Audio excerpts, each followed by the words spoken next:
Ringan, powerful, dan yang paling penting udah pakai layar OLED. Di harga yang bisa dibilang sangat bersahabat. Ini adalah Axio HyperX X8 OLED. Laptop ini udah siap bersaing banget loh. Tapi seberapa hype sih laptop ini sebenarnya? Yuk langsung aja kita bahas. Let's go!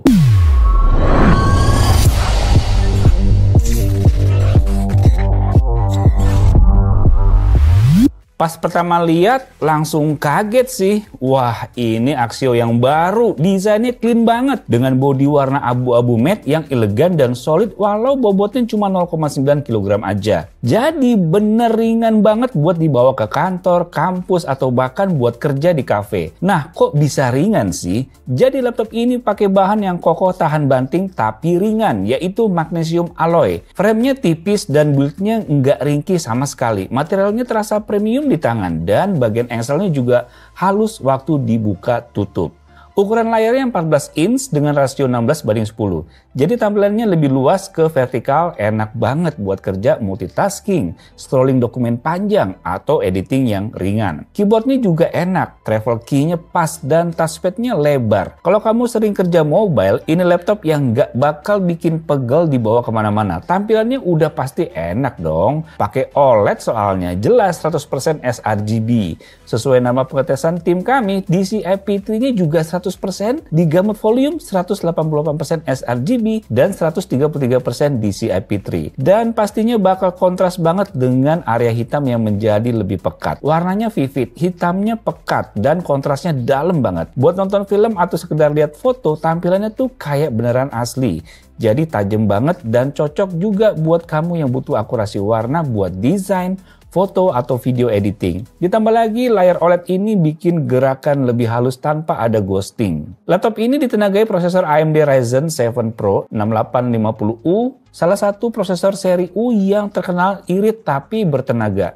Dipaduin sama RAM 16GB, DDR5 dan SSD 512GB. Hasilnya performanya ngebut banget buat kelas ultrabook ringan. Multitasking bisa di mana aja dan performanya tetap ngebut buat segala macam kerjaan. Saya cobain buat kerja harian ya, buka browser banyak tab, streaming, edit foto di Photoshop, dan edit video 4K di CapCut. Semuanya lancar tanpa kendala. Multitasking juga halus banget loh karena dari pengujian 3D Mark, score time spy-nya mencapai 2535 dengan grafik score-nya 2270 dan Firestrike-nya di angka 6390. Skor Still Nomad Lite-nya yang mencapai 2137 dengan rata-rata 15 fps juga menunjukkan bahwa performa grafisnya cukup kuat. Geekbench 6 hasilnya juga cukup impresif dengan 2004 poin untuk single core dan 8304 poin untuk multicore.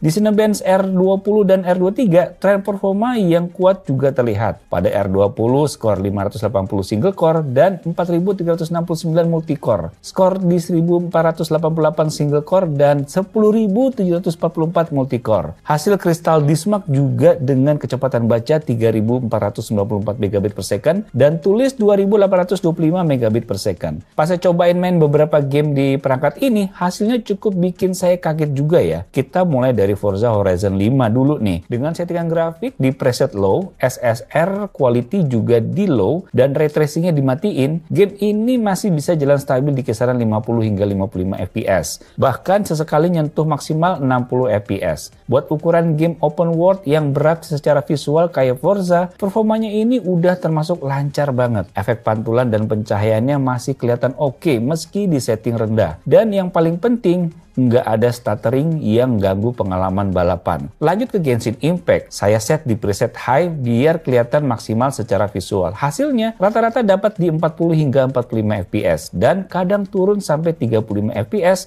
waktu banyak efek dan musuh muncul bareng-bareng. Tapi yang menarik, penurunan FPS-nya nggak terlalu terasa patah, masih mulus. Nah, giliran Valorant, di sini sih nggak perlu diraguin lagi ya. Dengan setting preset low dan VSync dimatiin, FPS-nya bisa melesat di rata-rata 170 hingga 180 fps. Bahkan pernah tembus 200 fps di beberapa map. Buat kamu yang main kompetitif, ini udah termasuk ideal banget. Responsif, layar, dan input delay-nya minim. Seru sih ngegame di laptop ini. Dari sisi suara, speakernya lumayan jernih buat ukuran laptop tipis. Nggak terlalu bassy, tapi suaranya juga bersih dan cukup keras untuk nonton dan meeting. Yang saya suka, performa pendinginnya juga stabil. Suhu idle ada di kisaran 37 derajat Celcius, dan waktu saya render video 4K 10 menitan di Premiere, suhunya naik di kisaran 45 derajat Celcius aja. Masih aman banget, jadi nggak perlu khawatir laptop ini gampang panas. Portnya lengkap banget buat ukuran laptop tipis. Ada 2 buah USB-A 3.0, 1 USB 2.0, 2 buah USB-C full function, 1 HDMI 1.4, dan audio combo jack 3,5 mm.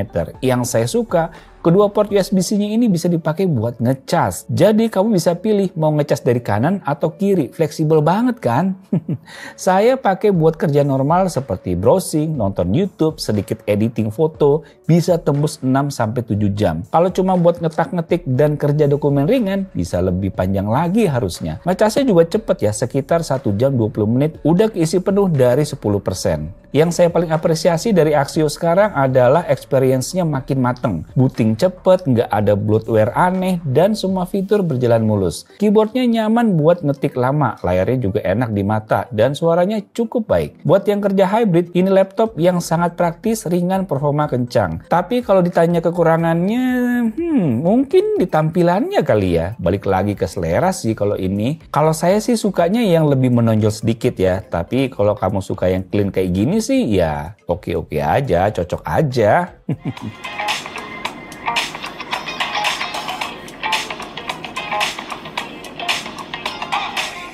Kalau kita lihat paket lengkapnya, Ryzen 7 Pro 6850U, RAM 16GB, DDR5, SSD 512GB, dan layar OLED, dan beratnya nggak nyampe 1 kilo. Di brand lain harga kayak gini tuh biasanya udah tembus 15 hingga 17 jutaan. Tapi Axio kasih paket ini di harga yang jauh lebih ramah di kantong. Cuman sekitar 9 jutaan rupiah aja.